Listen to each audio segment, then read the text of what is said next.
Good morning, everybody. Welcome to our October 2024 Q&A session for Patreon members, as well as Kriya Yoga online ashram students and Kriya Yoga apprenticeship students. As always, we have questions that have already been submitted to us, and I have about 11 of those. And the questions today so far include the topics of energy healing, life purpose, grief as an obstacle to spiritual growth, watching TV, is it a waste of time or not?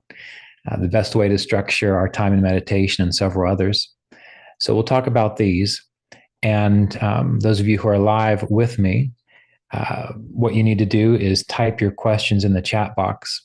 And so we'll speak to those questions as we go. All right. So thank you for being here. It's good to see everyone. See some new faces and a lot of faces that have been here many times before. So I'm going to go back and forth between the questions that have been sent to me and then the questions in the chat box. So the first question is, what are the mental and spiritual effects of isolation? You hear stories about the Buddha and also solitary confinement, and there's a difference. So I suppose this person's talking about the difference between choosing to be isolated and being forced to be isolated. I think that taking time for yourself, going on retreat, is a very good thing. So if you have the ability to be in isolation from time to time, to be alone with yourself, with your thoughts, and with your practice from time to time, this is really good. This weekend, from Friday evening until just a few minutes ago, we decided to not use any electricity. And so we put our phones away. We didn't use the computer. I cooked all of our food yesterday on a fire. And just that little bit of time for me was really, really beneficial and really inspiring. I was able to spend more time looking into Sanskrit and studying the Yoga Sutras and meditation. So there's something to be said for taking time away from your normal experiences. And again, this is the purpose of retreats. But I think it's also good to do it on your own, maybe once a week or once a month. So taking time for personal, conscious isolation is very good. As far as forced isolation, such as solitary confinement, well, I can't say too much about that. I can remember being stuck in my room as a kid as punishment, but that was just me yelling and crying a lot, trying to get out. So that doesn't really count. And I don't know what it's like to be in solitary confinement, so I can't really comment on that. But anything that you can do to take time for yourself, even in meditation, I think that's very important to remember. When you meditate, that's the time for you to be internalized, solitary, isolated. From the position of the Yoga Sutras, part of what we're aiming to do is to experience or recognize a state called kaivalya, which can't be described, it can't be explained, and that's why Patanjali didn't do it. But you can experience it by going through the yogic process. And so whenever you meditate, if you can consciously take time to let go of everything, and I do this all the time, when I sit down to meditate, if there are thoughts going through my mind, if I'm thinking about a situation, if I have things that I'm kind of attached to, what I will do is I will take 5 minutes, sometimes 10 minutes, depending on how busy I've been, and I will consciously choose to let go of all the stuff that comes up in my mind. I'll admit that it's there, and then I'll say, for now, we're just shutting the door. We're just letting go of that. And this is a way of pulling yourself into internal isolation so that you can experience your inner world. And we have to remember that really the process of yoga is to experience that inner world. When Jesus said that the kingdom of heaven is within you, well, in a way, that's a yogic principle, because part of yoga is reversing this flow of energy, this flow of attention from out into the world, out into the elements, into the senses, back into the inner world, into what's called the antakarana. The antakarana is the inner instrument, that part of you which is able to know and process things. So we're learning to experience our inner world. And the only way you can do that is by, as they say in certain yogic scriptures, you have to pull in your senses like a turtle pulling in its legs into a shell. So even if you can't take time for a longer extended period of isolation for yourself or a retreat, then every day when you're in meditation, you can take time to do that. Okay, next question. What does it mean to be spiritually free? And what exactly is the key that holds you from yourself? This is not an easy, you would think this would be an easy question to answer because everyone has um, everyone has an idea about this. But spiritual freedom from, on one level, spiritual freedom is knowing what you are as infinite spirit, knowing that you're not defined by your body, your mind, and your senses.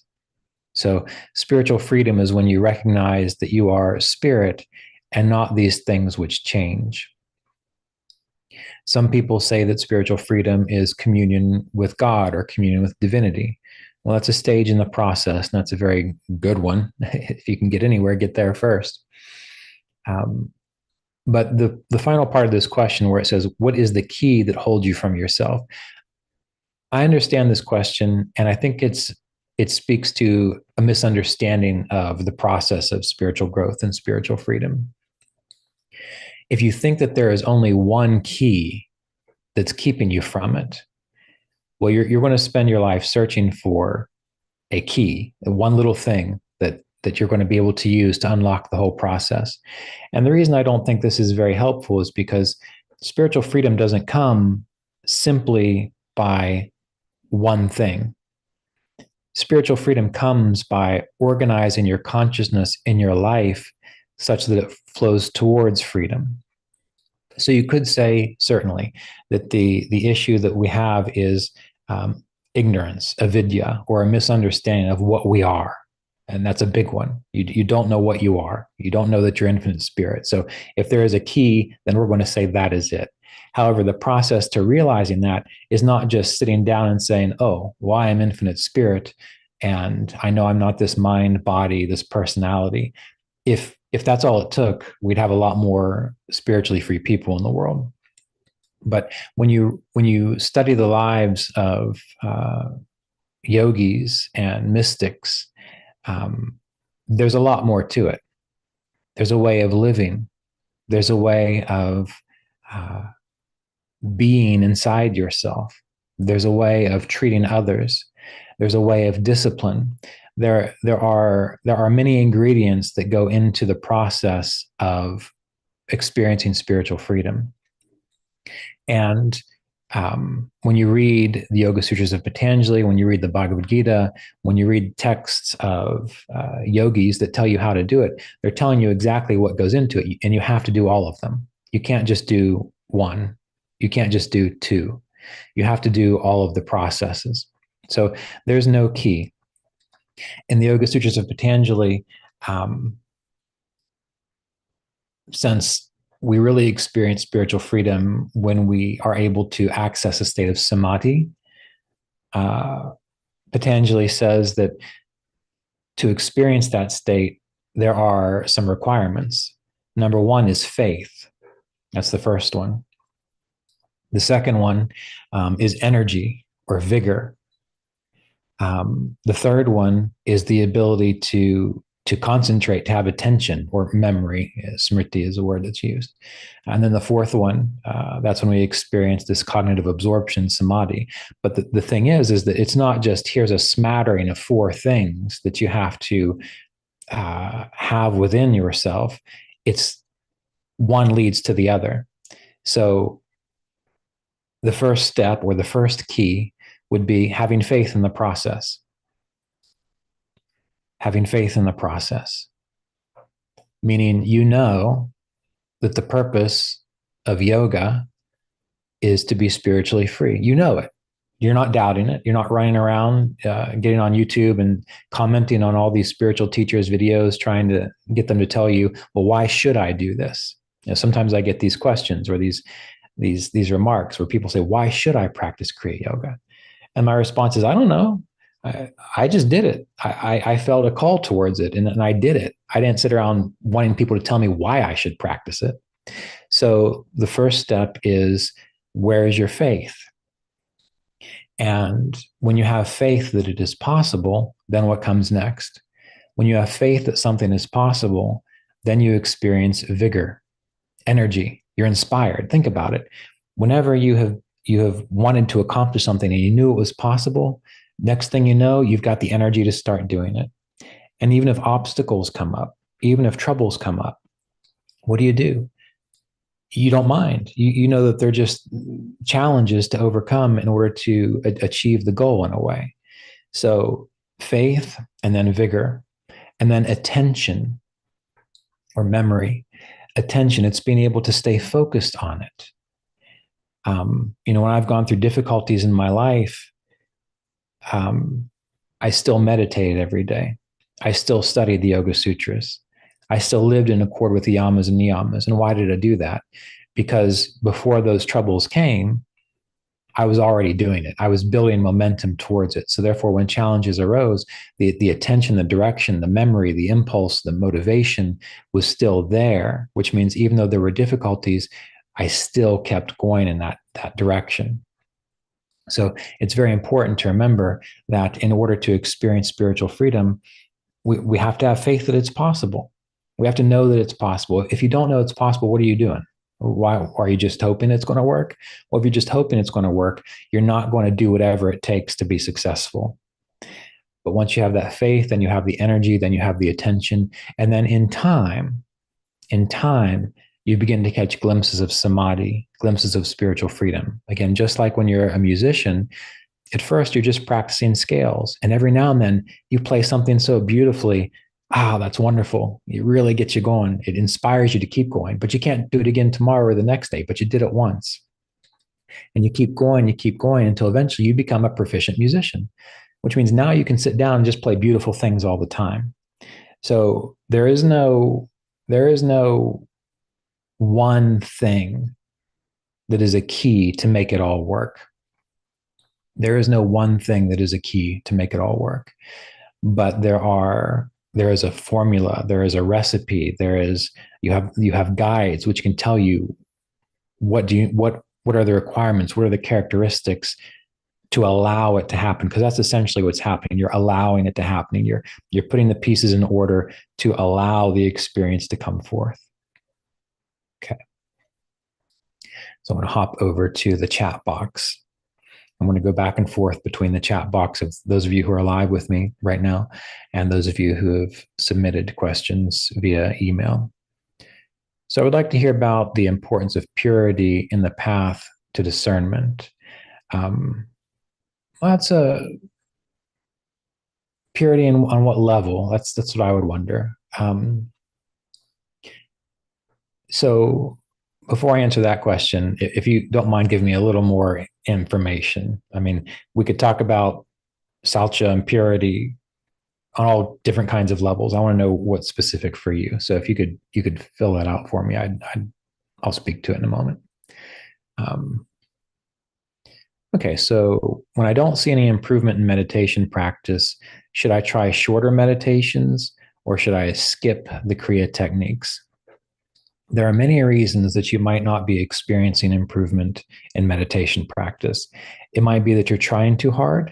And so, yes, taking the time to just have shorter meditations where you keep your attention as focused and engaged as long as you can. And then when it just doesn't work anymore, you stop.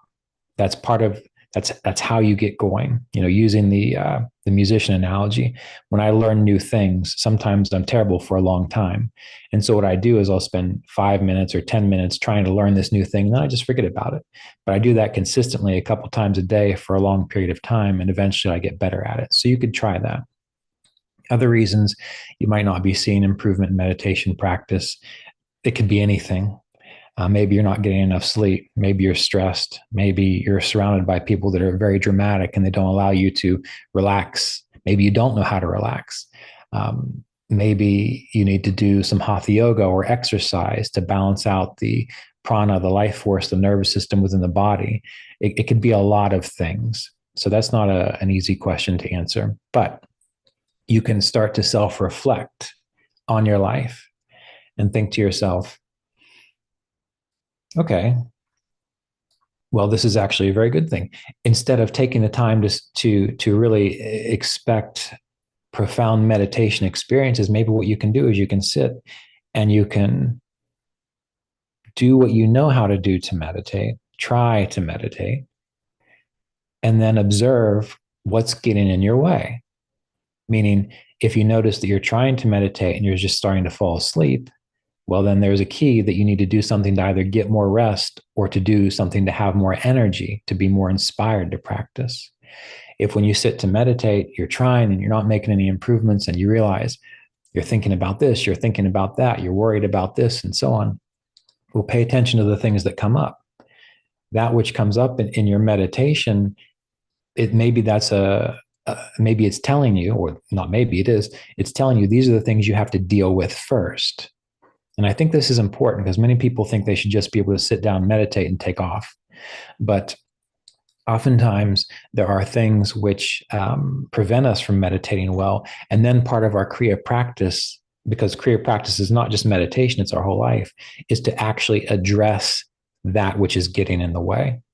That's Kriya too. And then what you'll find is even though you might not be meditating as good as you think you should, every time you address some of these things that pop up in your meditations or get in the way of your meditations, in time, you will find you do meditate better. You do become a better meditator. It becomes easier for you to go into these deeper states of consciousness. So that would be my advice. Okay, let's see. All right. How much does my present life karma, things that have happened during this lifetime, affect my progress on the path? I don't think that my landing zone in this lifetime was propitious or good, I suppose. Yet I have found this path. Oh, absolutely. Mine wasn't either. I mean, if we sat down, I gave you some insights into where I landed in this life. Or if you looked at my astrology chart, you'd say, whoa, do I even really need to trust this guy? I mean, if I saw my chart, that's what I would think. But I think it's important to recognize that where we land is just where we land. Of course, it is, where we land in this life, meaning, the karma that we come in with is the result of past activity. So past choices, action, and thoughts. And if you land in kind of a difficult spot, well, it indicates to a degree, maybe you haven't made the best choices. And I think most of us really probably fall into that category. However, there's another side of it too. And I've thought about this a lot.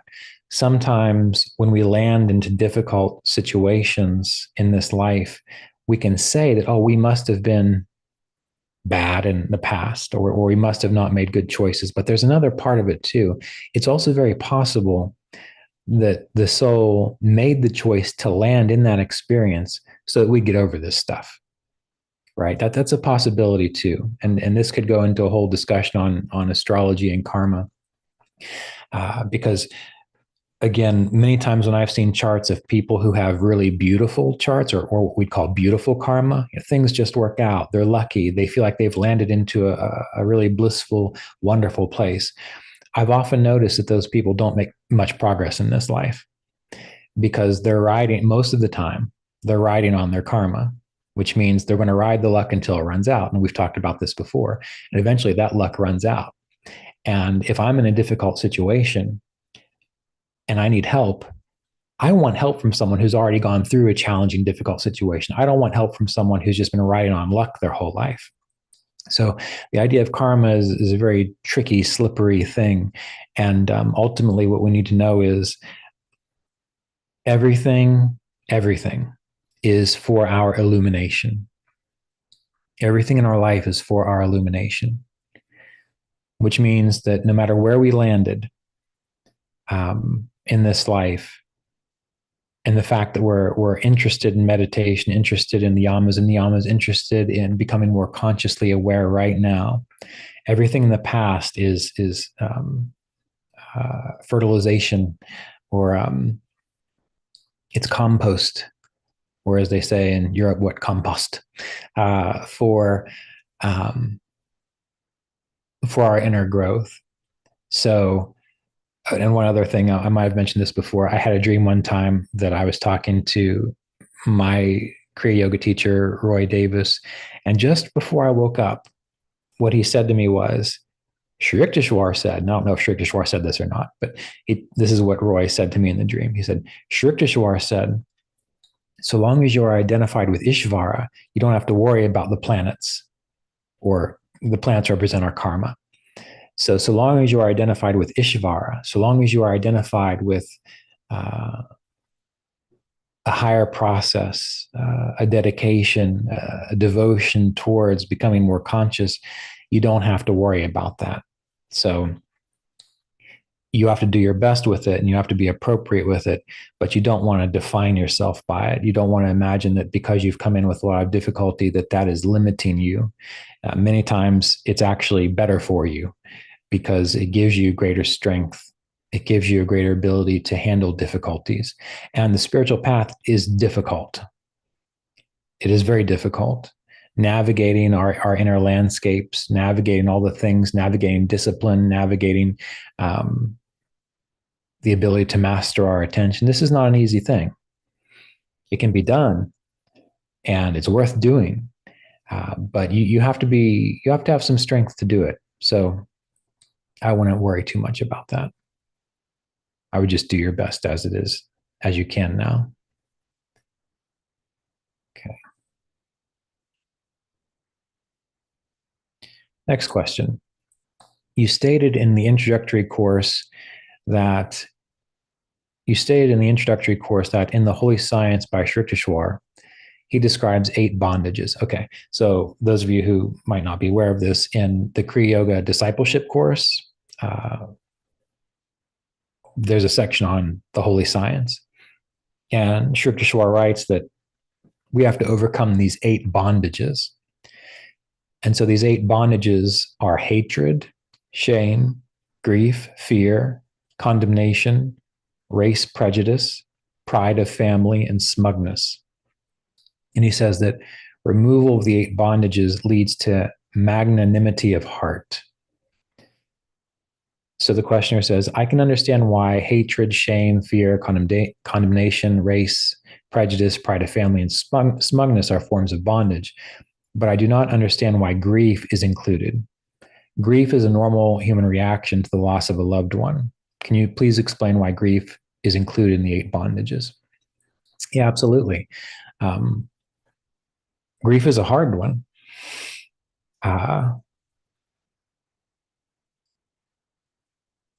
And really, the reason grief is one of the bondages, it's not a problem when you lose someone or something and you cry and you grieve the loss.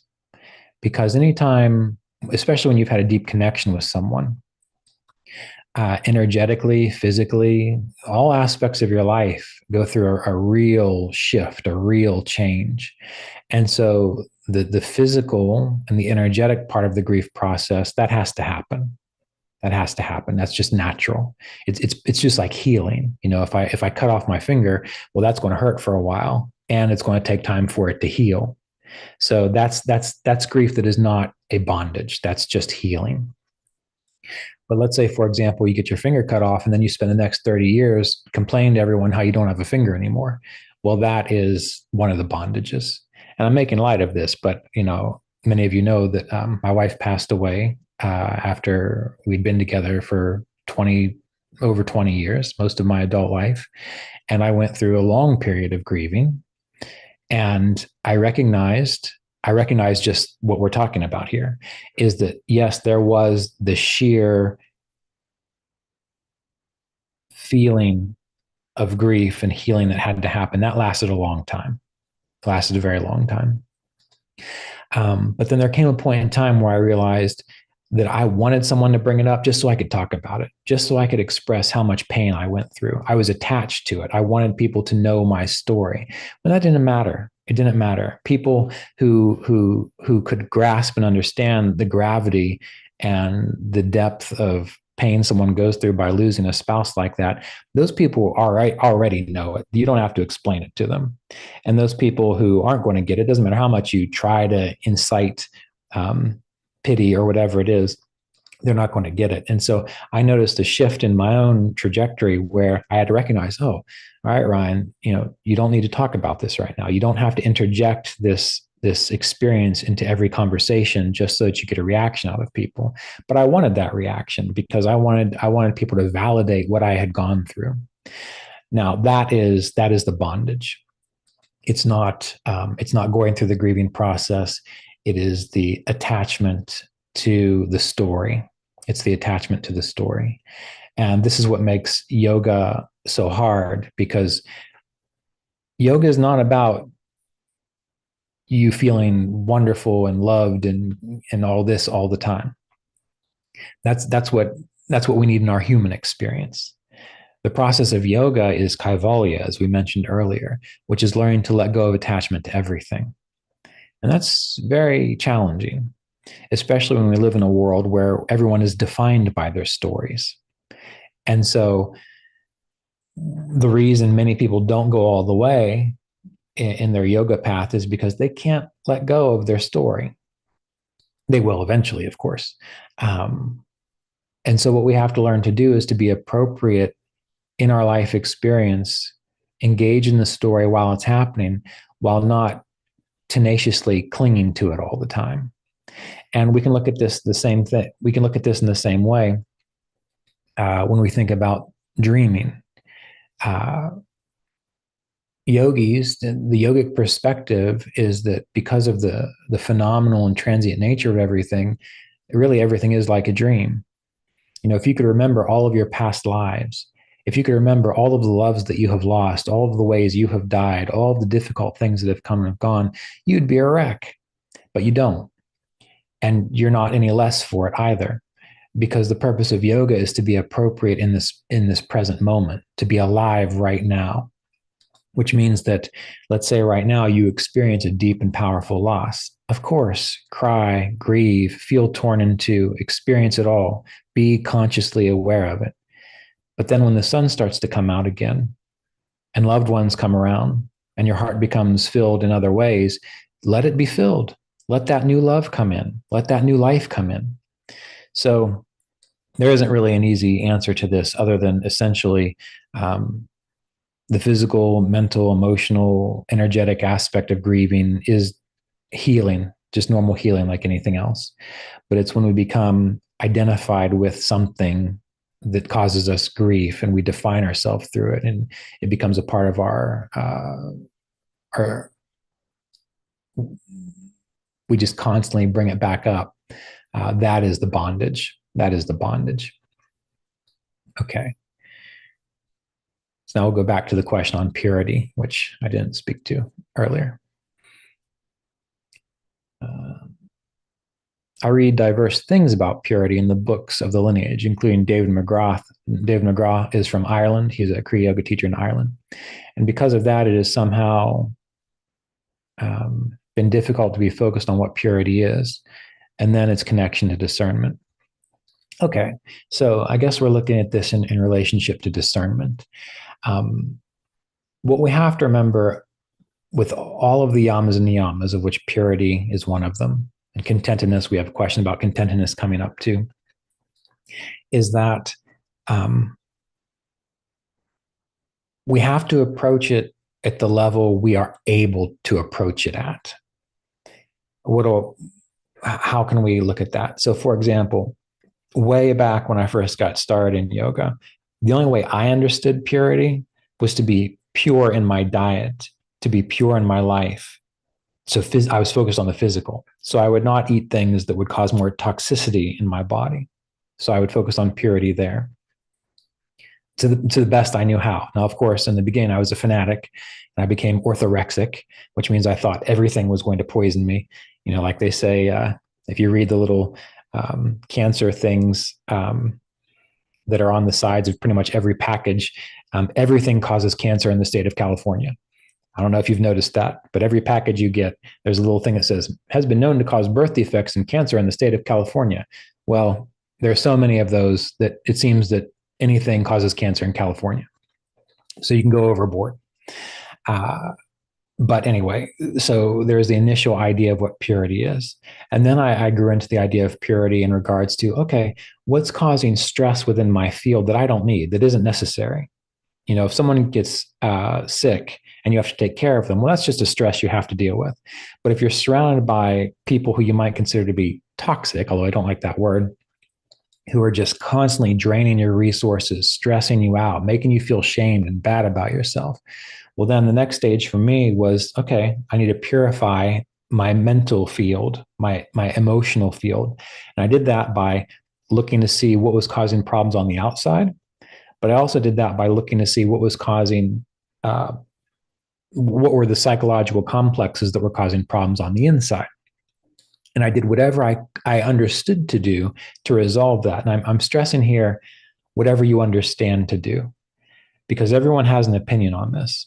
There are books on all these things, and you have to figure out for you what is necessary to get just a little more purity in your life.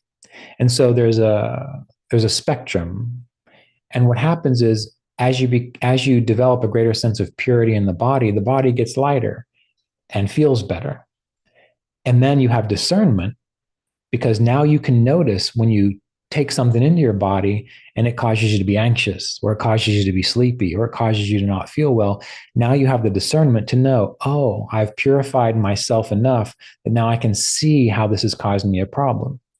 I have certain family members that can eat all the Twinkies and all the coffee and all the beer that they want, and it doesn't seem to affect them at all, because they don't have the discernment of purity in a way. The same thing with your mental emotional state. As you do your best to be as purified as you can be within your relationships, within your psychology, once you get pretty clear, well, then you start to notice, oh, when I think this, then I start to go down a rabbit hole of depression or anxiety or anger, and you can catch it. So your discernment comes in to catch it quicker. The same thing with people. There are people that I know, as soon as I see them, as soon as they say hello to me, or even sometimes as soon as I get an email from them, I know this is not going to be a good situation. So I've developed the discernment over the years by purifying my relationships, by purifying my psychological state, that now I can more easily recognize a situation that is not necessarily going to be so good.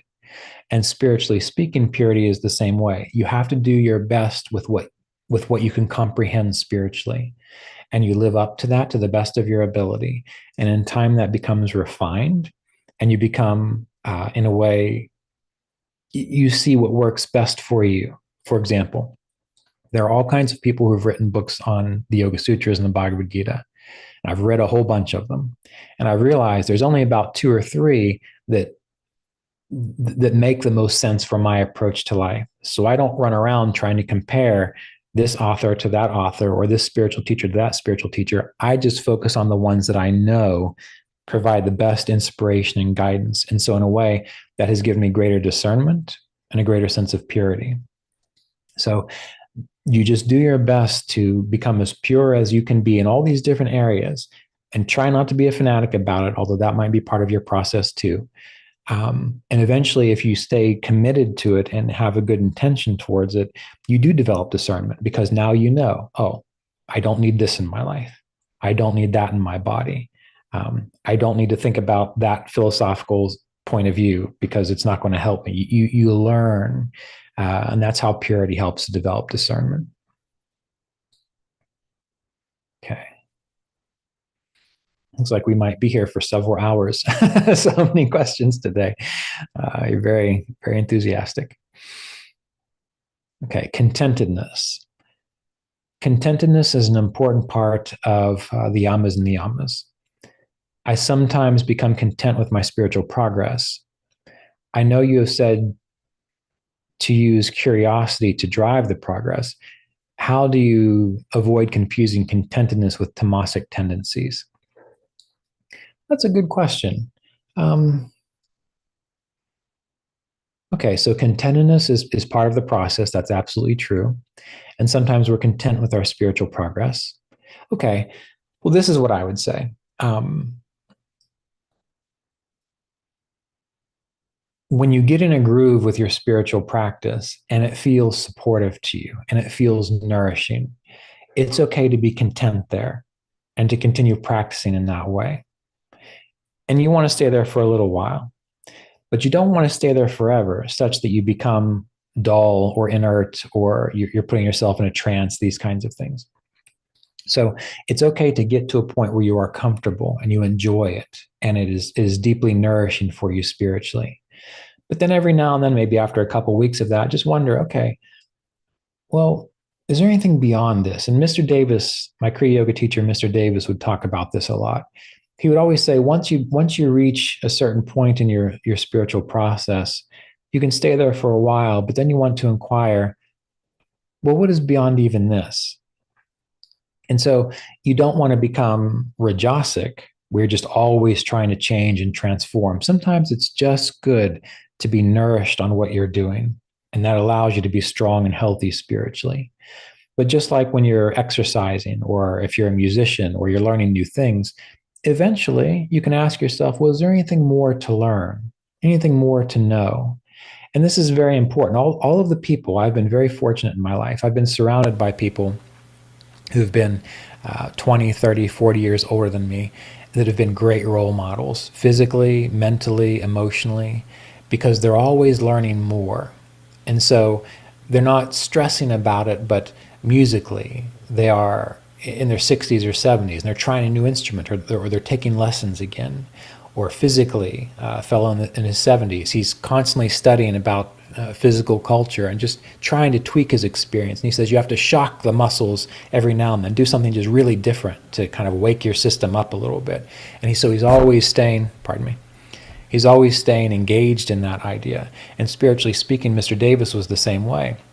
And if you go back and you read Mr. Davis's books, if you can find them, because a lot of them aren't in print, for a very good reason, he knew that what he wrote when he was in his 20s and 30s was not applicable to what he understood in his 40s, 50s, 60s, 70s, and 80s. So he was growing that way, but he was not neurotic about it, or he was not rajasic about it. He just kept moving forward and kept being curious about, well, what could be beyond this? So you develop a kind of balance between being able to nourish yourself and then also being able to say, well, maybe it's time to grow a little bit, to change things, to shake things up a little bit. So it really comes down to just being alive and dynamic and being aware of the tendency for tamasic tendencies to come up, which means if you're going a few months and you just feel dull and like nothing, you don't feel alive, you don't feel engaged anymore, well, maybe tamas has set in. And this will be true spiritually. It'll be true in your relationships. And what I have noticed about many people on the spiritual path is what they're looking for is a final end where they can say, oh, I've got it, I'm done, now I can just coast. And this is what's important to remember. As long as you are alive in this and all realms, there's always going to be change and transformation.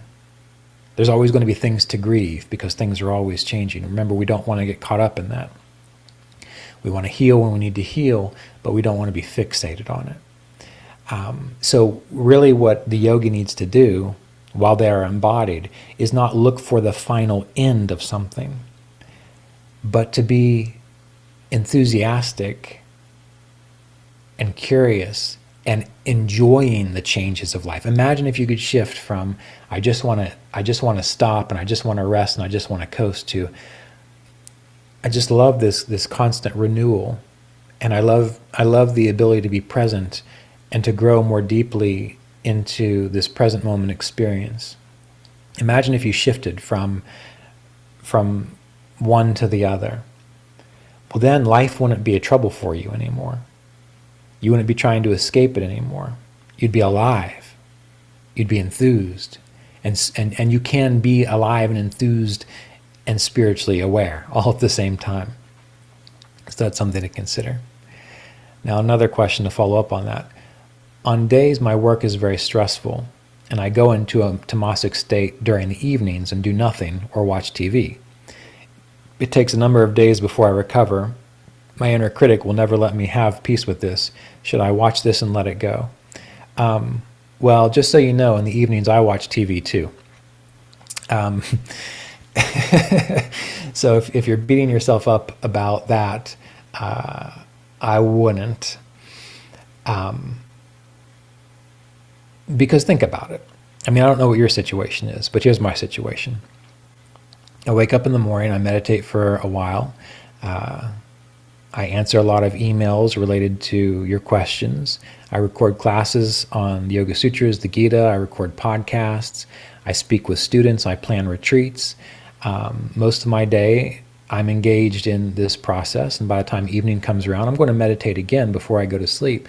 But you know, for about 45 minutes or 20 minutes, it'd be great if I could just zone out.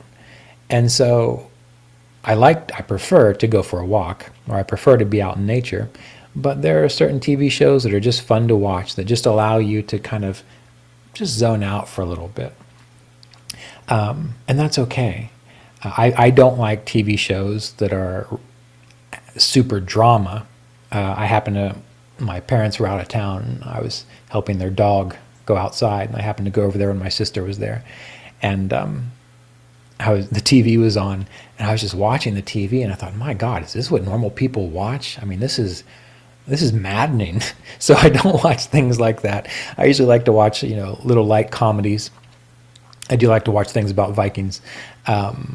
But in the evenings, if that's what I feel like doing, that's what I do. Because I also know that after I do that, I'm going to go meditate.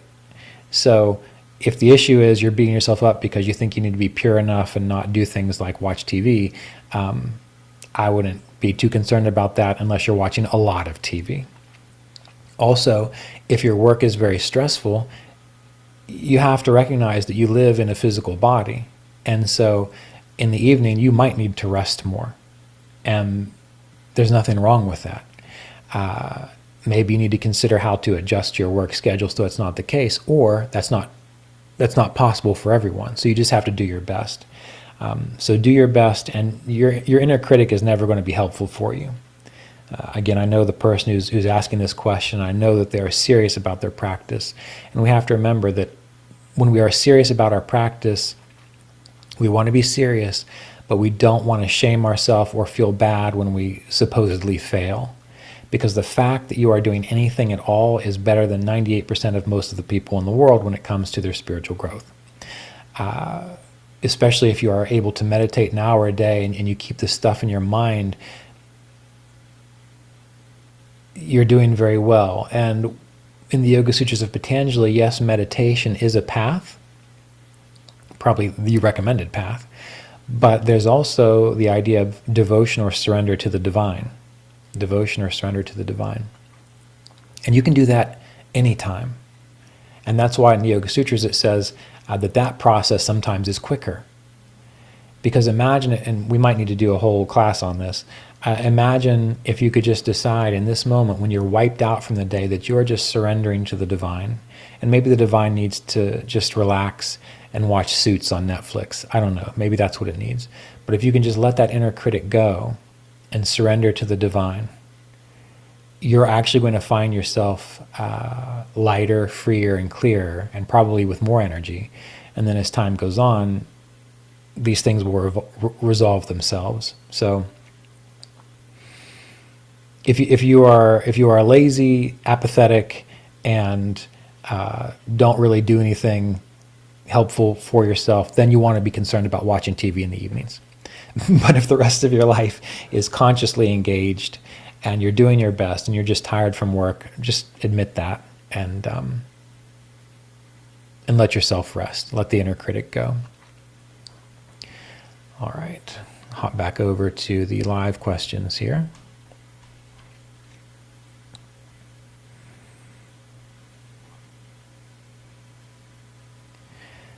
Okay, quick response. And is October the 15th the deadline for the apprenticeship application, or the date to begin sending applications? October 15th technically is when I want applications to begin being sent to me. Sometimes people send them a little earlier. I stop reviewing applications around mid-December. All right. So we're still getting applications for that. And you're not late. If you can submit it after October 15th, that will be wonderful. That's for the Kriya Yoga Apprenticeship Program. And those of you who don't know, which you should, I think, because of participating in this Q&A, you can go to kriyayogaonline.com and you'll find information on the apprenticeship program there. So I've been doing the Presence Process, which is a wonderful book by Michael Brown. I've been doing the Presence Process for months, and doing 32 rounds of Nadi Shodhana, alternate nostril breathing, followed by focusing on breathing for 15 minutes. I did that for 10 weeks, and then try to reincorporate the Kriya techniques, but I feel that I can't even keep focused for 1 minute. I'm feeling discouraged. Okay. Well, if you're doing 32 rounds of Nadi Shodhana, you've got to be focused on something, because that's a lot of rounds. You might want to attempt going back to a guided meditation. So if you go to youtube.com/Kriya Yoga Online, hopefully that's the right address for the YouTube channel, and you go to the playlists, there's a bunch of guided meditations there. And there's some guided meditations with chanting through the chakras, Hang Sa mantra, and so on. Start with a guided meditation, because that's a prop that you can use to help keep you engaged in the process. In reference to the last question, what is considered progress in time frames to see that? Okay, so in reference to the last question, what is considered progress in time frames to see that? I'm not sure what question that's in reference to, so you might need to spell that out for me. Just really tell me, what are you asking there?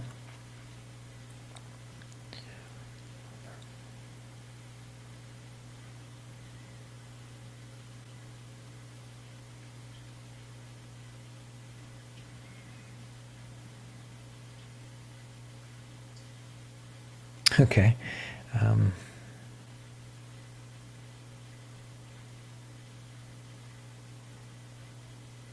right. So I've been practicing, or maybe these messages got sent out of order. That's possible. I've been practicing Kriya Yoga for 1 year and 4 months, and though I haven't had any mystical experiences, yesterday I did notice changes that have come over my behavior, my emotional maturity, and my responsiveness over reactiveness, and a deeper sattva in the mind. I have a deep longing to connect with the divine, and in some of my meditations, I become overwhelmed with bhakti, love for the divine, and find myself repeating affirmations about wanting to connect and communicate with God, which leads me to tears and pleading for connection with Ishvara. So here's the question. Even though no mystical experience has occurred yet, aside from geometric patterns, do those changes in emotions and so on mean I'm on the right track? I don't want a mystical experience for the ego or just for the sake of having one, just reassurance that I am in line with yogic lifestyle practices and moving forward with the goal, and I am meditating as best I can. Absolutely. The mystical experience thing, I think that's very useful, but what's actually more important to know that you're making progress is what you've listed, is that you've noticed that your behavior has changed, that you've developed greater emotional maturity, that you're able to respond rather than to react, that your mind has become more sattvic, and so on. That is a true result of authentic spiritual practice, because there are plenty of people out there that have had so-called mystical experiences that their behaviors are wreck, they're extremely reactive, and they have no emotional maturity whatsoever. So the idea of a mystical experience as being a validation, as I've always said, if you want a mystical experience, not that I'm No, I'm just not even going to say it. Never mind. So just to get back to the point, I would much rather learn from someone who was mentally and emotionally mature, who had wisdom and discernment, than I would want to learn from someone who was rambling on about angels and being enraptured in God, but didn't have their life together and couldn't serve as a good role model for others. So, to answer your question, yes, what you have described is better progress than being defined by mystical experience. Now, mystical experiences, true, authentic mystical experiences, those serve you better when you have greater emotional maturity, balance of mind, and discernment, because then you can actually discern, is this really a mystical experience, or is this just a flood of hormones and emotions and energy in my body? And when you come out of those mystical experiences, you're just how you've been. Maybe more enlightened, maybe more enthusiastic, but you're not acting any different in the sense of behaving weirdly or anything like that. So the idea of wanting a deep connection with the divine, I feel that is important to motivate you. I feel that is important to motivate you. And but what I have noticed is that emotionalism has never resulted in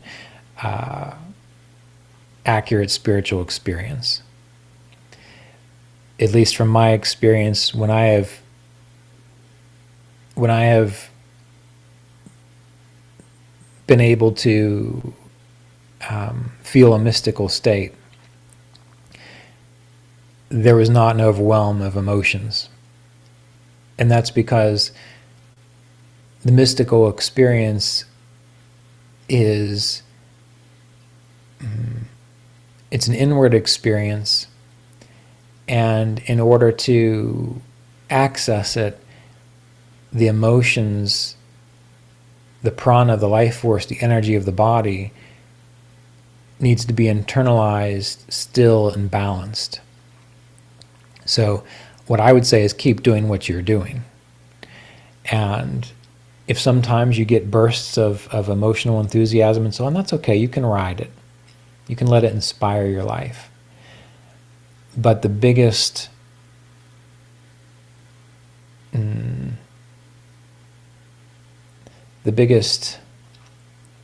way to know how you are doing spiritually, really, especially in the beginning stages, is how well can you live in accord with the yamas and niyamas?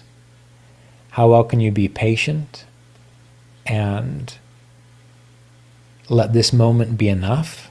I think this is something that you need to pay attention to.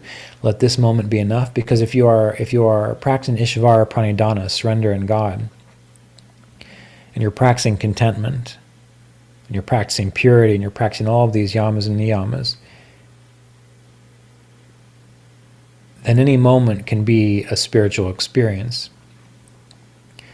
because you're not being driven by psychological complexes or needs. And you have to practice that, and it takes time.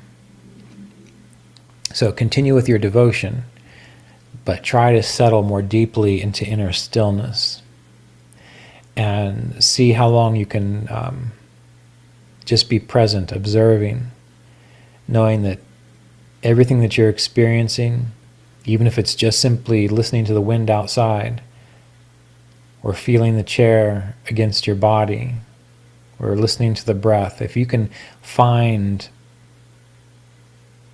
stillness and nourishment and satisfaction in that, you're much closer to what a real mystical experience is like. Okay.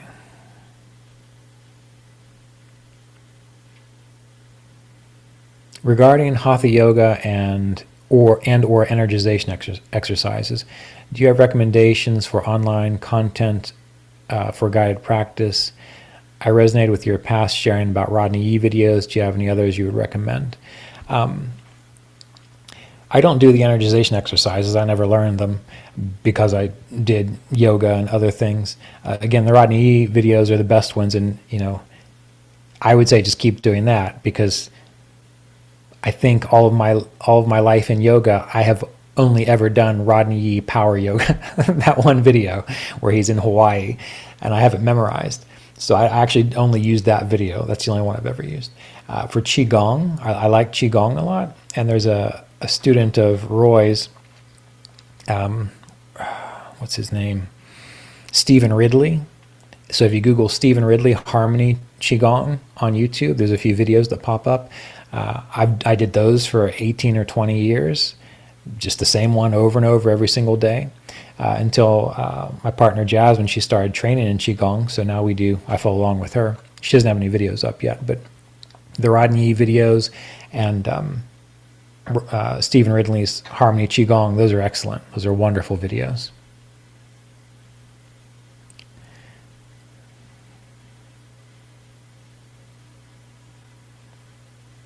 Okay, let's see.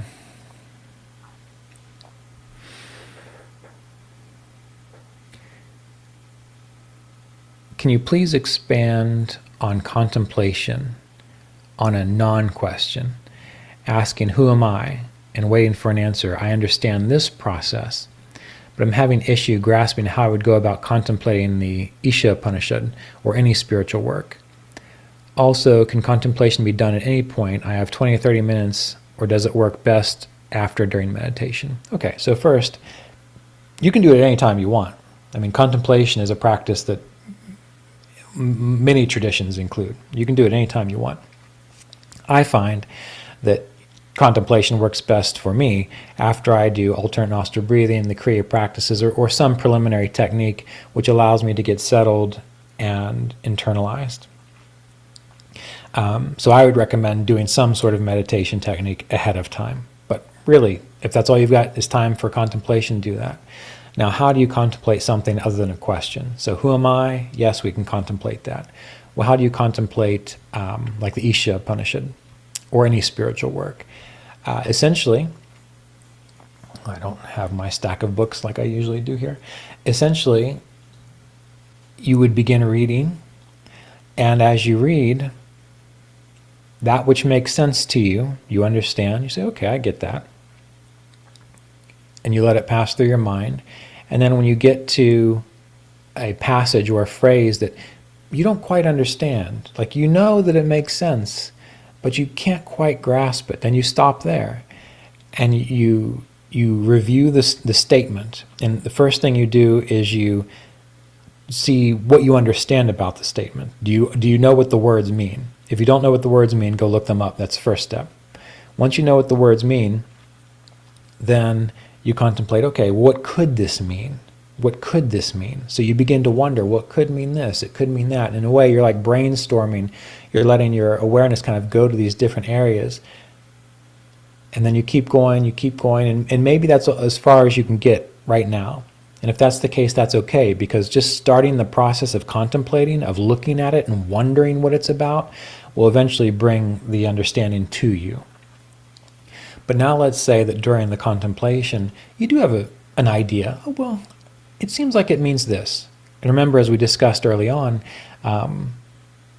you need to understand it the way you understand it right now and just go with it. It might change in the future, but just go with it for right now. The next stage of contemplation would be, well, if I did understand this, and this was a part of my life, how would I live? How would I feel? And so then the contemplation moves to wondering, how would your behaviors change? Or it would move to, well, let's say I did understand, what would be a good one? Let's say I did understand the phrase that I am not the doer and God is the doer. Well, let's say I understood that. Well, how would I feel differently inside? Well, I would feel more at peace. I would feel more supported because I would know God is doing the action through this body. I would feel the inner critic wouldn't be there, because who am I to criticize God? and you would contemplate that feeling and then feel it very deeply and make it very visceral, very somatic. Like really feel it in your heart and in your head and in your hands and in your body and in your mind. And then you would hold that. And then you would let it go. And then if you still have time and you're moving on to a next section of the text, then you would keep going, doing the same thing and repeat it. So that's how you contemplate a spiritual work, so that it becomes alive within you and it becomes an important part of your spiritual maturation process.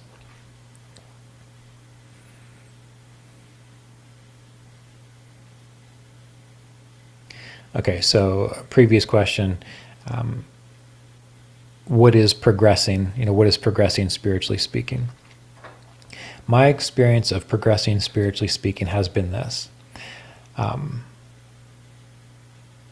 First, you begin to understand what is said by your spiritual teacher or by the spiritual text the teacher recommends. You begin to have a greater insight into, oh, okay, I see how that makes sense now.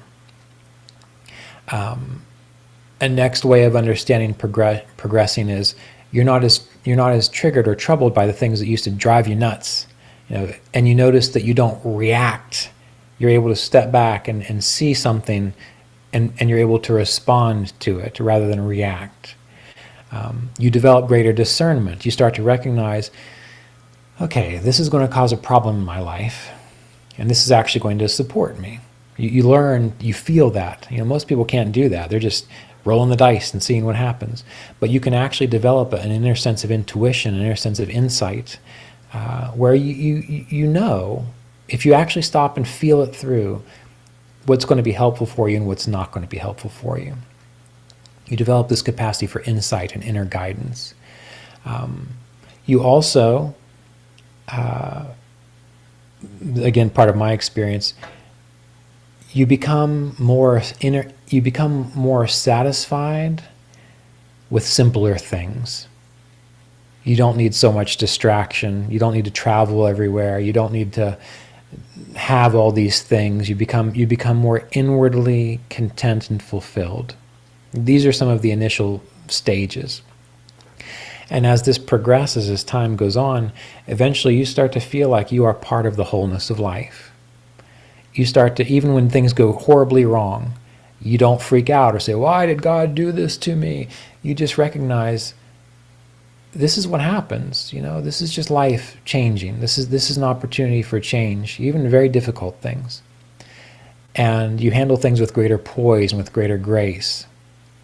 And in time, that is the general progression of most people. Now, once that becomes established and your attention has become stronger, you can get involved in more pronounced spiritual contemplations and practices which will lead you inward to the experience of your inner life. The kingdom of heaven is within you, that idea. But the thing about that is you can't really talk about those things. You can guide someone to them and they can have their own experiences. But you'll go through and you'll read, for example, the Holy Science. And when Sri Kishwar says that this world is really just a collection of thoughts on the screen of God, you're like, oh, I see that now. Like you really get that. And it's not I kind of get it. It sort of makes sense. It's as though someone said, go outside and you'll see green grass, and you do. You're like, oh, yep, it's green. Those kinds of things start to happen. But that's down the line, and you have to get these preliminary things under control first. But it's all part of a progression. We all get there eventually. So those are the first things to consider.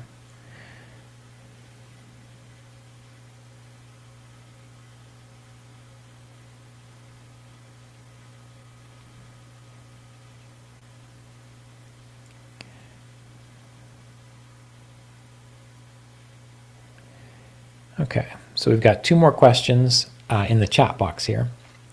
We have several more questions. from email. So I'm going to go ahead and speak to the chat box questions, and then I'm going to jump over to the emailed questions. And we've been talking for a long time, so I understand if you need to do something else on Sunday. But if you want to stay with us, that's fine. I'm going to go ahead and finish all of these questions. And you can always watch the replay of the video later on, again, Patreon or the Kriya Yoga online ashram. So regarding the question of mystical experience, I was wondering about cosmic consciousness. What has been your experience with it? How actively have you tried to practice, cultivate it, and what do you think about its value? Oh, it's absolutely valuable. Yes, you should work to cultivate cosmic consciousness, just like you do work to cultivate a sense of communion and knowledge with God, the divine, because that's the cosmic mind in a way. And the value of cultivating cosmic consciousness is you begin to see things from a cosmic perspective. And when you can see things from a cosmic perspective, a lot of what's in the yogic scriptures makes a whole lot more sense. And the trouble with it is, though, is most people aren't cosmically minded, which means it makes it a lot harder for you to, in the beginning, it makes it a lot harder to relate to other people, because you start to see, once you start to have glimpses of cosmic consciousness, you really recognize how small-minded you were. And once you start to recognize how small-minded you were, then you start to see how small-minded most people around you actually are. So in the beginning, it can be some kind of a strain. But again, since we're aiming to develop compassion, cultivate compassion and so on, that shouldn't last that long. But yes, I've actively, and that's why we practice our Kriya practices, is to cultivate cosmic consciousness. And again, cosmic consciousness is simply an expansion of consciousness. And you can do that in many ways. Yogananda, and again, my teacher, Mr. Davis, there was a meditation that I'm sure we've gone through at some point in time where you bring your awareness to your spiritual eye and you imagine that there's like a blue ball of light here, and that's you. And then you imagine that you're expanding beyond the body and beyond the room and beyond the city, and you feel the trees and the wind and the critters all within you, and you expand into space and you expand down through the earth and you keep going through the solar system and the cosmos and so on. You're cultivating the capacity to feel more expansive. You're entering the space of ether, which is a fifth chakra experience. And the more you do that, the more you practice that with intention and curiosity, which means you're not doing it mechanically. You are actually really trying to feel that. And in the beginning, it's going to be your imagination, but that's okay, because the imagination gives you the ability to actually have the experience. If you do that consistently, you eventually become more cosmically minded. You become less stressed. You become less impatient because you start feeling things on a grander scale. So yes, you cultivate it, but you cultivate it in other ways too. You can cultivate it by simply contemplating life, by going out in nature, seeing how things are born, die, and decay, by reading about the galaxy. Mr. Davis, he was an avid reader of anything scientific, because he felt that as you gained insight into scientific discoveries, it naturally caused you to have greater sense of cosmic consciousness. It expanded your mind. It expanded your capacity to grasp and feel the universe around you. So it's not just meditation. It's being broad-minded. It's learning to see other points of view. It's learning to read about the effects of trauma on human psychology. If you do that, your compassion score should go through the roof, because you recognize that most people are just the results of all the traumas that they've experienced most of the time. And then you're less likely to condemn others or to condemn yourself. So it is very important to cultivate cosmic consciousness. And that is the natural evolution of consciousness. We go from the rocks to the plants to the animals, and finally we get a human body. And in a human body, now you can say cute, quirky, interesting things. You can try to achieve things. You can manipulate your environment. Well, that's fun and that's good. That's much different than an animal. But what's beyond a human consciousness? Well, it's cosmic consciousness. And we're not meant to be stuck here in this human experience. We're meant to continue onward. Just like the rock, the plant, the animal, The human is a stage. By cultivating cosmic consciousness, we continue our evolution. We continue our evolution. So it's very important. Okay, one more question here from the chat box. Yeah, anyone who studies quantum mechanics must contemplate cosmic consciousness. Absolutely, absolutely. That's right. And that's the thing, you know. There are certain aspects of yogic philosophy which everyone, not everyone, I'm going to say many people, have this sense that spirituality, yoga philosophy, mysticism should be accessible to anyone.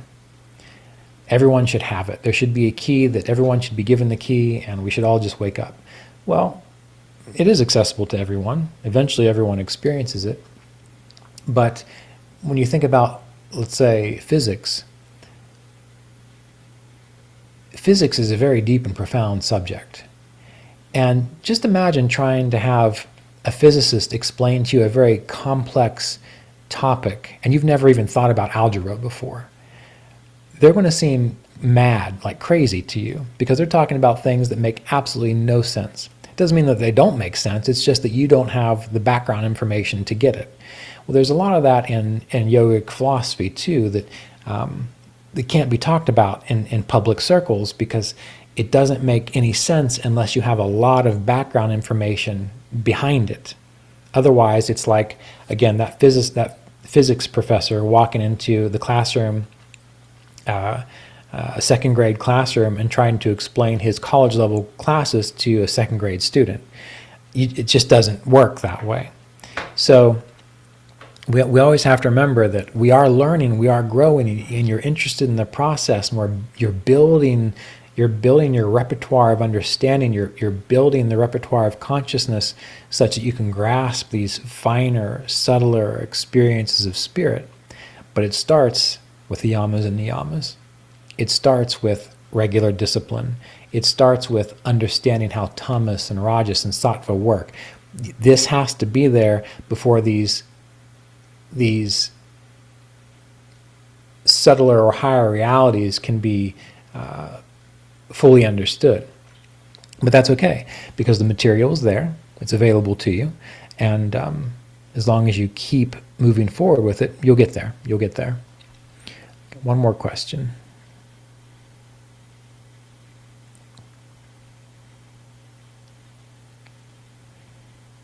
Where did it go? Oh, okay, here it is.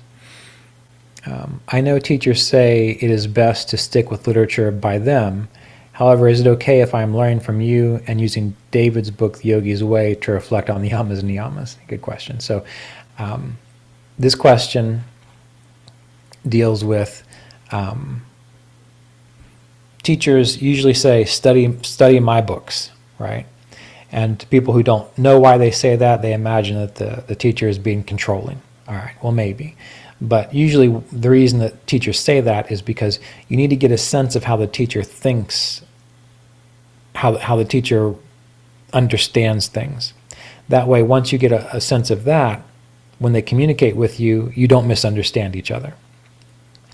And once you really understand a process of a teacher deeply, and you develop discernment through that, that gives you a greater capacity when you do read other things to kind of pick out, well, is this true? Is this not true? It gives you a greater capacity for that. Now, this question deals with, for example, reading my books, or David McGraw from Ireland. He was a student of Roy Eugene Davis as well.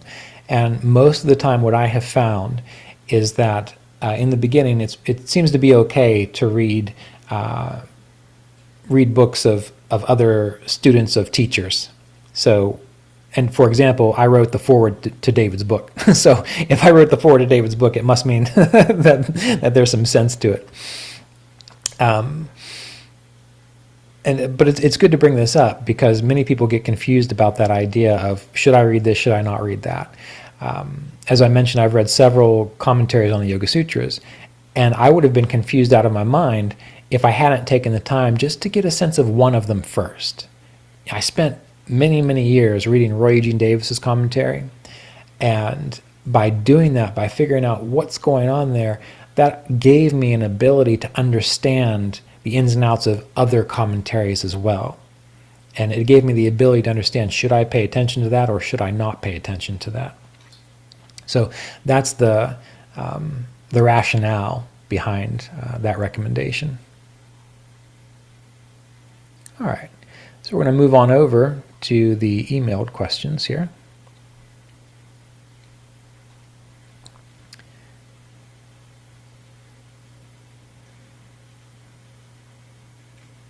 All right.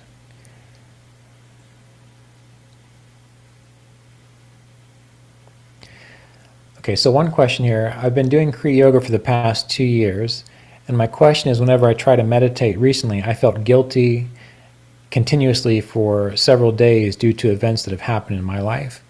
Okay, well, we have to remember that when you begin meditating, at first the process is simply just to get in the groove, just to be able to do it, to develop the discipline for it. But we have to remember that the process of meditation and spirituality is taking us into deeper and subtler states of our awareness. And this is exactly why I recommend that anyone who's engaged in spiritual growth processes, they need to have access to a good counselor or a therapist. Otherwise, you're just trying to spiritually bypass some things. And it's possible, at least it's been my experience, that when I've become very proficient at meditation and I start to access subtler levels of my being, if there is a trauma, if there is a psychological complex, and I can't handle it on my own, then I need to have someone to help me, to look at the blind spot, to work through it. So when these things start to happen, I don't look at them as problems, I look at them as opportunities. And you don't want to hurt yourself. I mean, you don't want to constantly do something just to cause yourself depression or anxiety that lasts for a few days. You can just take a break, and then you can find someone to talk it through, to work with. And then once you have worked through it, then you can pick your practice up again. And usually what you'll find is it happens much easier. You're able to experience a much deeper level of awareness. And you meditate better, because what many people do is they hit these difficulties, and rather than dealing with them, they either try to spiritually bypass them, or they just shove them deeper and deeper down into their unconscious, or put them in boxes that are still there, and you're still using all this energy to hold them. But now you think you're meditating better, when really all you're doing is just reinforcing the repression, or whatever you want to call it. But if you deal with the things as they come up, you can find someone to work through them, then you're not using your energy to hold them in boxes or push them down. You actually become freer, and your meditation becomes better, and you're more likely to be able to experience a mystical experience, because the mystical experience is down here. Let's just imagine it's down here. If we're going up or down, it's down here. And when difficulties come up psychologically or traumatically, and we keep pushing them down, all we're doing is compacting the layer of emotional and psychological and mental issues deeper down, covering up the possibility of a mystical experience. Whereas when we're meditating, as we're settling down into deeper states of consciousness, if we hit something and we become depressed or anxious for a few days, or not quite ourselves, but we hit it, and rather than trying to push it down further, we could find someone, a therapist or a counselor, to say, let's pull it out of there and let's just resolve it. And then what you're doing is you're removing the layers, you're removing the stuff, so that you can naturally settle down into that mystical experience. So it's a very good question, and one that many people will need to think about.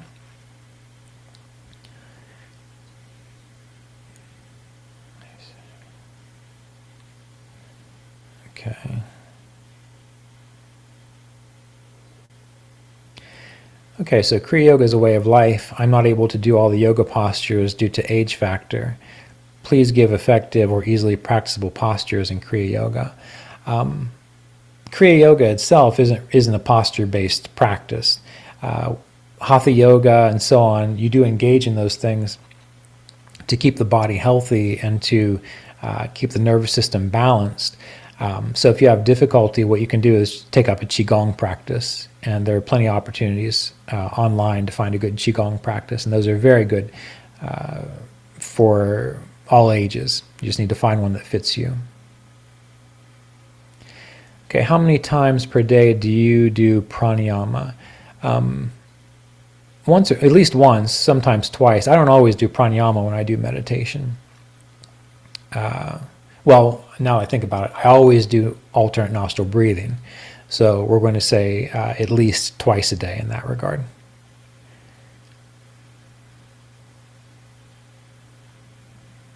Okay.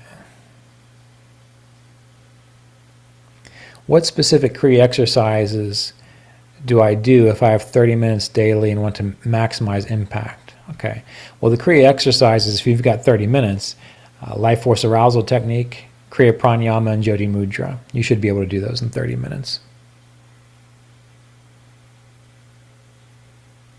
All right. A little more involved here.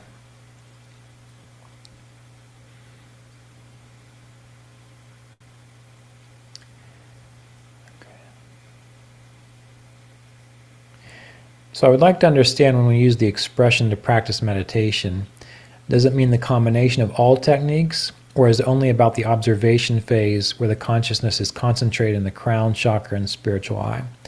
Okay, people have different ideas of meditation, and they all essentially work.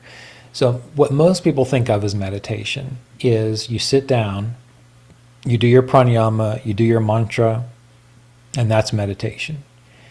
And we'll say, yes, that's true. However, those are techniques. So to experience a meditative state is when you've gone through the technique. Let's say you've done alternate nostril breathing, and after the technique is over, you sit and observe the experience in the body, in the mind. You're observing as the seer the stillness or the sensations in the body. That's meditation as well, because you're meditating on an experience. Now, many people practice techniques, and that's all they do. They just crank through a bunch of techniques, and then they don't actually sit in the after effects. In that case, again, generally speaking, most people would call that meditation, but I would call that just the practice of techniques. A full meditation practice is the use of techniques to become stable, calm, clear, internalized, and then observing the after effects of the technique, being present with the after effect of the technique. And if that is focusing on the spiritual eye or crown chakra, then that's what it is. So it's technique and observing the after effects of the practice. And when you refer to pranayama, are you referring to alternate nostril breathing or to Kriya pranayama? I'm referring to anything that, both of those are pranayama. So alternate nostril breathing, that's pranayama, because it's moving the breath. It's focusing on the breath. Breathing and cycling the life force through the spine, the Kriya pranayama, that is pranayama. So when I use the term pranayama, it's any technique which engages attention on the movement of the breath within the body.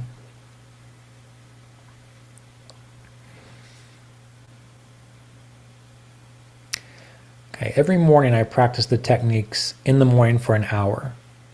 I feel that there are so many techniques, and by the time I reach a high state of consciousness, there is not enough time left to stay there, because the preliminary techniques require a bit of time. How can you structure the practice in an effective way that leaves enough time to stay in the higher cognitive state? Okay, so you can get the book An Essential Guide to Kriya Yoga Practice, which has a list of beginner, intermediate, and advanced practices. It tells you how to structure them. That's where I would start. Now, I'm not sure if you need all of those techniques that you're using to get to that high cognitive state. If so, I don't have any recommendations other than you just need to sit for longer. But if it's just that you're using too many techniques, then I would back off. I would do maybe a basic version where you just do life force arousal, Kriya pranayama, and Jyoti mudra. If you're sitting for an hour, that should give you plenty of time to get into those techniques such that you can experience a higher cognitive state. The trouble is, if you're doing less techniques, you have to do them better, for lack of a better word. meaning you really have to feel deeply, really sense. I mean, you should be doing this anyway, but most people struggle with it. You have to really pay attention to the movement of the current through the spine on each breath, taking it slowly on the Kriya Pranayama and letting it flow back down, feeling the movement in each space, feeling each field of each chakra as you go up and you go down.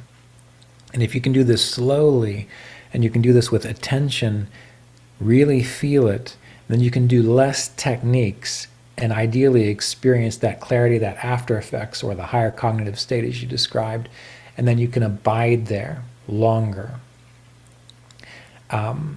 So that's one way of doing it. And if you need all of the techniques, because I found this to be true in my life, there was a point in time where I really had to do a lot of techniques before I felt that I was experiencing that high cognitive state. And since what would happen is I'd be meditating for an hour, and maybe 50 minutes in, 50 minutes in, then I hit it. And now I've only got 10 minutes to be there. Well, what I had to do was just say, well, I'm going to sit for an hour and a half instead.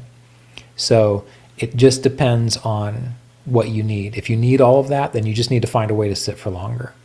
If you don't need all of that, then go back to the beginner routines, again, in Essential Guide to Kriya Yoga Practice, and just give more attention, more deep attention to those practices.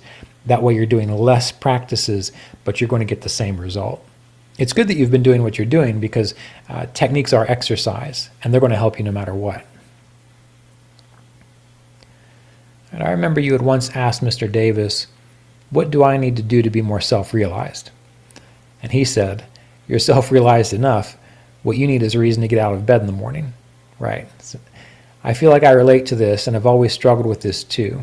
I'd be very grateful if you could share some insights as to how you dealt with it. Lots of counseling. That's how I dealt with it.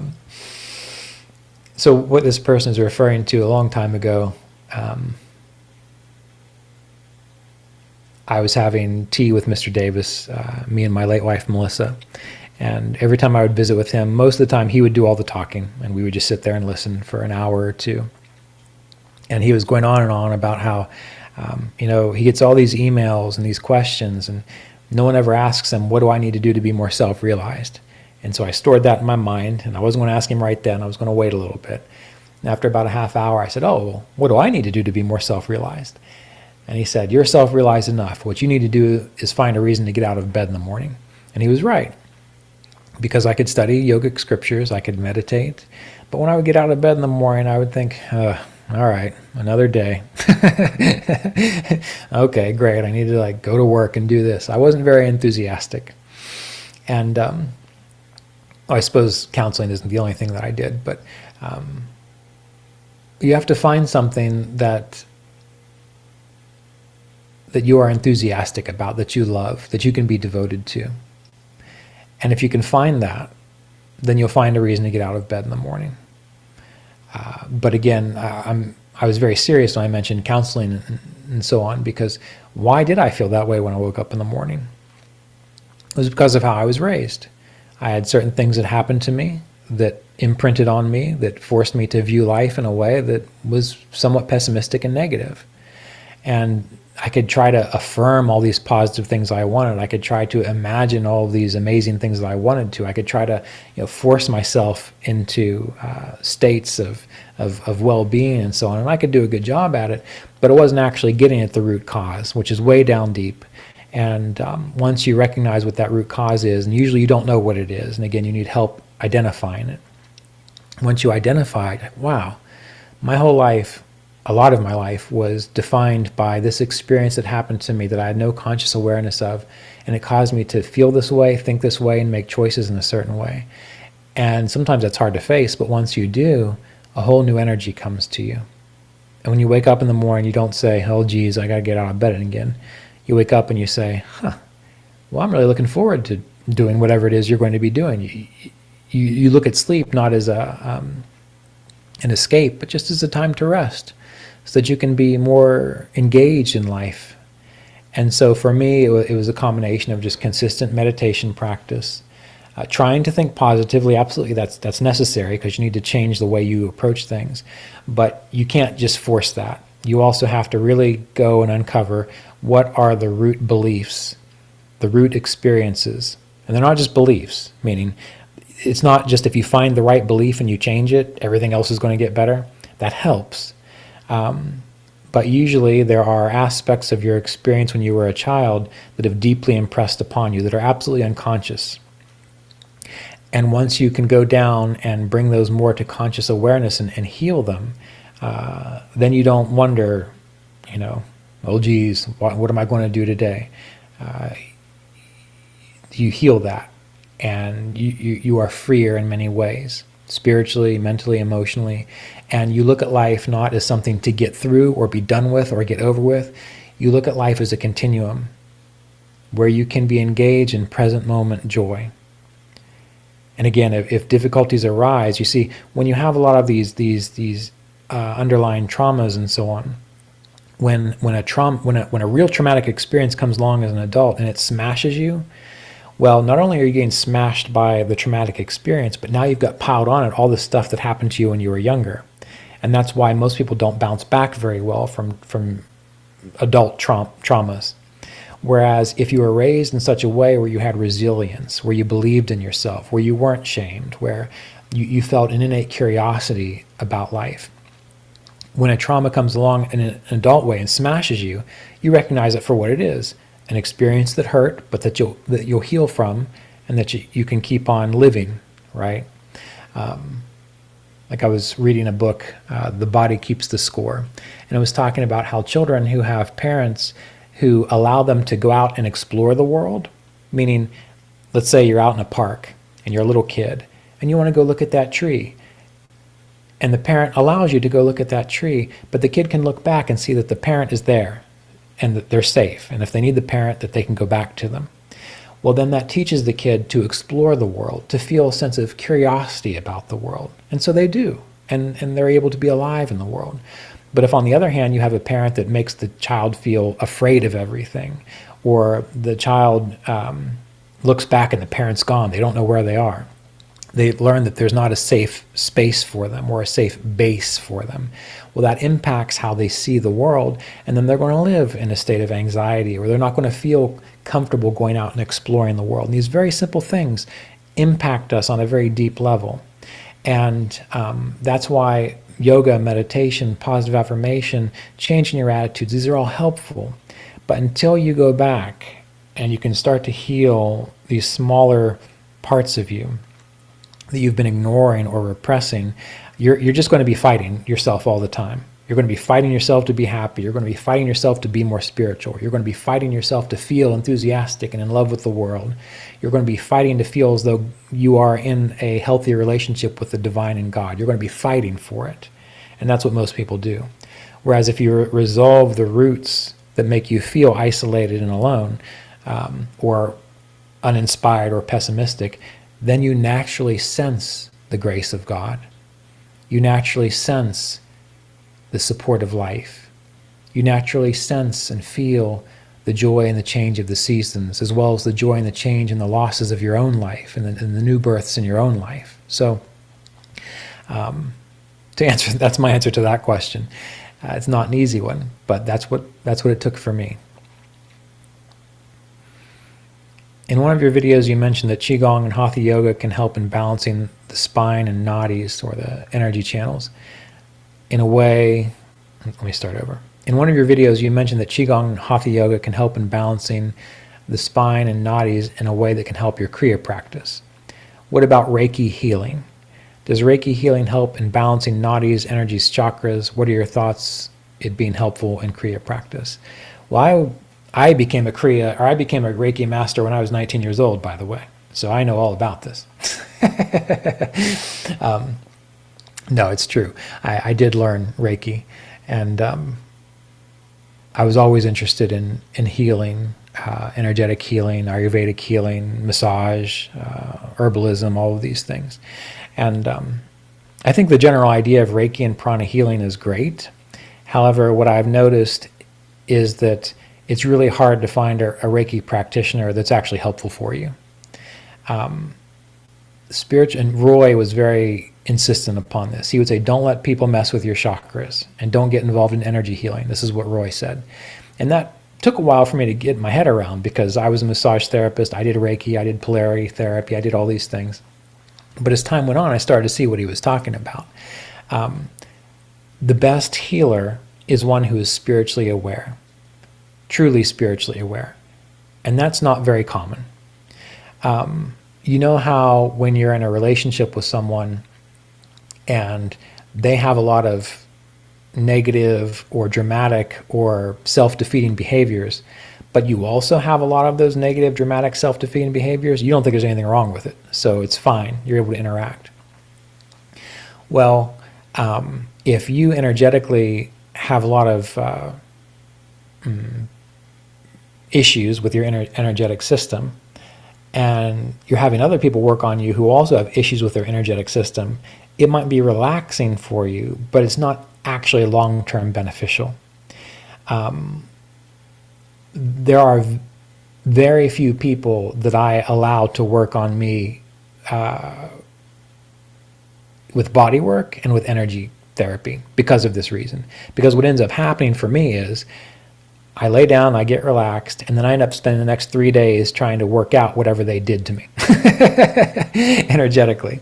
Or what happens is if I'm not being lazy, what I do is I feel and I fill my energy field with as much light as it can hold. And I imagine it coming down through, and I focus on the Om vibration as though it's coming down through the chakras and radiating out through my body and my electromagnetic field. And then I go get worked on. And then what happens is the therapist then says, wow, I just feel so much better. And that's because what ended up happening is I was working on them. They weren't working on me. And so why did I just go get that done in the first place when I could have just done what I did? So I feel that theoretically it is helpful.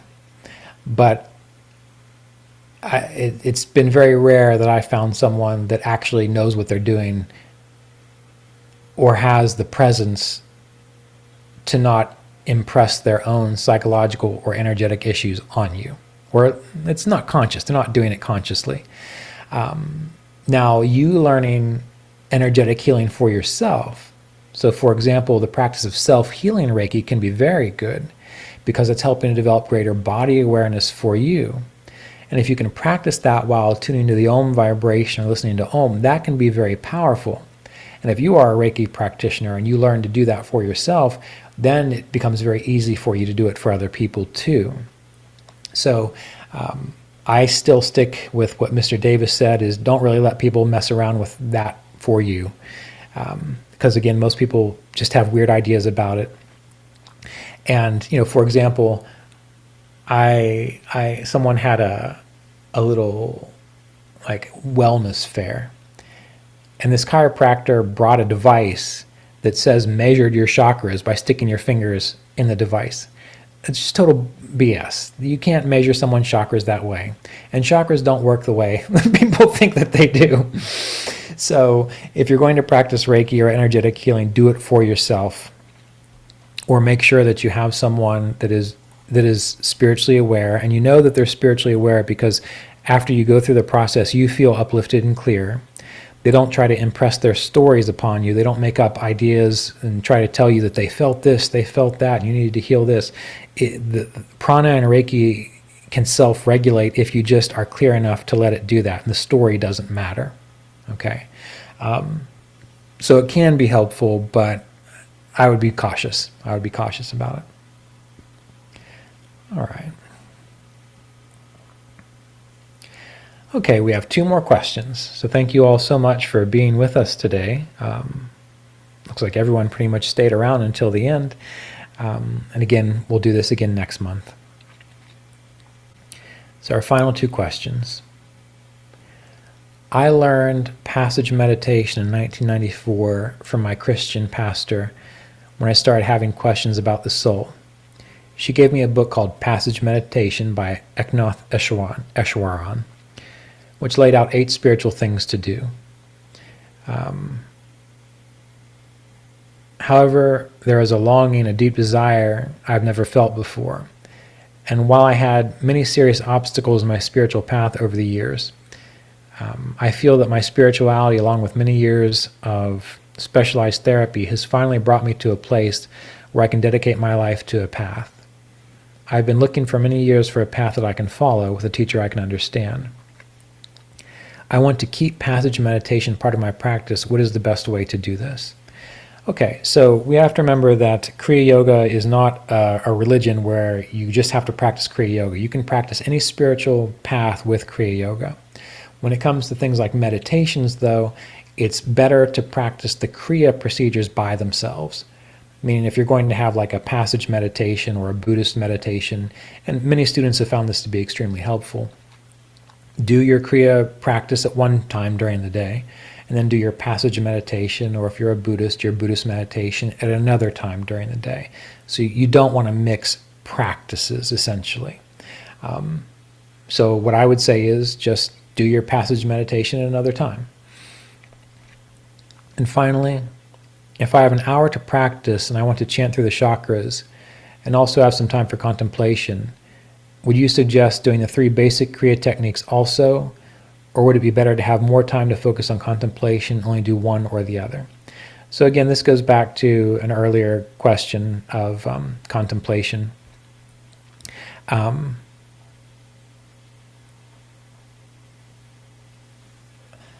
I like to do the Kriya techniques before contemplation. I find that it helps out a lot. But if you find that your contemplation takes a lot longer, well, again, something you can do is do the Kriya techniques that you know during one sitting, and then later on in the day, do a contemplation session. And then maybe on the weekends, do both of them together when you've got more time. Contemplation is a very important part of the spiritual path. Again, before you begin contemplation, you have to get the basics down first, such as the discipline, body awareness, mastering the essential techniques, and so on. That will make contemplation much better. But if you have an hour, you should be able to do life force arousal, Kriya Pranayama, and Jyoti Mudra in around a half hour if you're doing 14 to 24 rounds. Now, if you move really slowly, that's good. That means you're really kind of feeling it. You should still have at least 20 to 15 minutes of contemplation. So again, what I would say is do the Kriya practices as you know, as you've been taught, as you've been initiated into, and then use the remainder of time in contemplation. However, there's nothing wrong with having a second time where you might do just simply contemplation. But if you notice that you're not able to settle into contemplation so easily, then you can do something very simple, like just a couple rounds of alternate nostril breathing, or chanting Om for about 10 minutes out loud to feel the vibration through the body, through the spine, through the chakras. And that can settle you down enough such that contemplation becomes easier.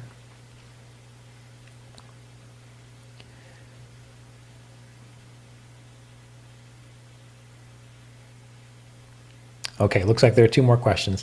So once again, we've been at this for 2 hours. If you need to go, I completely understand. But if not, we are going to finish up with these 2 questions, and then we'll finish up for the day. So I went through Sati Sati. That's when Saturn crosses over the moon during childhood. And I think you did too. Okay. I wonder how much of an impact that might have had, if any, regarding getting out of the bed question. Yeah, absolutely. Because when you go through a Sati Sati period, Saturn is crossing over the moon. And the moon is your sense of self. The moon is also your connection with mother, feeling nurtured, feeling supported. And when you go through a Sati Sati period, Saturn crossing over the moon when you're a child, particularly before the age of 7, it's definitely hitting you during those formative years of what your personality expression is going to be like. So that would definitely make a big difference. If someone's born with Saturn on the ascendant, that's another one. If someone is born with going into a Saturn Mahadasha, that will also contribute to it. But again, that's just part of our karma. It's part of our storehouse of experiences which make us who we are, which again shape our experiences, which, yes, they are difficult, but can be helpful for you. For example, some of the combinations that lead to renunciation or deep spirituality are some of the roughest astrological combinations you could have. So those are difficult an astrologer doesn't want to see those in the family of a child who, the parents want them to grow up to be doctors, having 8 kids and owning multiple businesses, right? But that would be a combination that you would want to see in someone who was born to very intensely figure out this whole spiritual dilemma, I suppose. And then one more question. When you finally are able to see the spiritual eye via light or through Om, let's see. When you're finally able to see the spiritual eye via the light or Om, or through the Om sound, is that the first part of the process of reaching Samadhi? That's a good part of the process. Everything leads to Samadhi.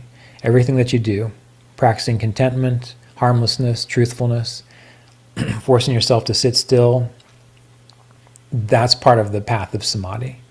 When you start to see an inner light or hear the Om sound, that would be more indicative of beginning to gain access to your inner world, to your inner spiritual world, the Antakarana, the inner instrument, or as again Jesus said, the kingdom of heaven is within you. It's beginning to access that boundary between the physical to the energetic and the spiritual. So again, that's part of the path towards a consistent experience of Samadhi. But everything goes together to experience Samadhi.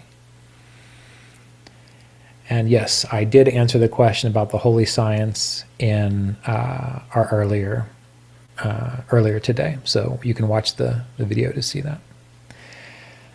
All right. Well, thank you all for being here today.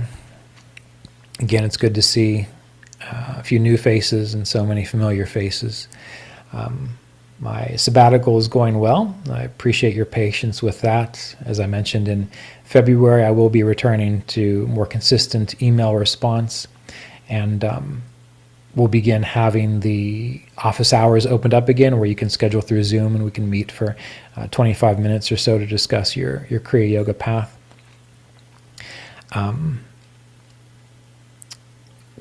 I did announce a retreat in March 20th through the 23rd, which will be near Pennsylvania. We'll be doing another equinox retreat. So I just announced it, and we're almost halfway full. So those of you who might want to participate in that, I'd email us sooner rather than later. We will be having a retreat in California as well, in Encinitas in May. I'm working out the details for that, but it's definitely happening. The space is reserved. We just have to get the announcement up. And then we'll be back in Rochester for the Assisi Institute, Rochester, New York in July. And then we'll have our September retreat for apprenticeship students. I think it's September 14th or so next year. So that's our current schedule. Stay tuned to the Kriya Yoga podcast for more announcements. And again, if you have any questions, you're welcome to email them to me. It just might take me a little while to get back to you. So in the meantime, be well. And I really appreciate you being here today. Take care. Peace.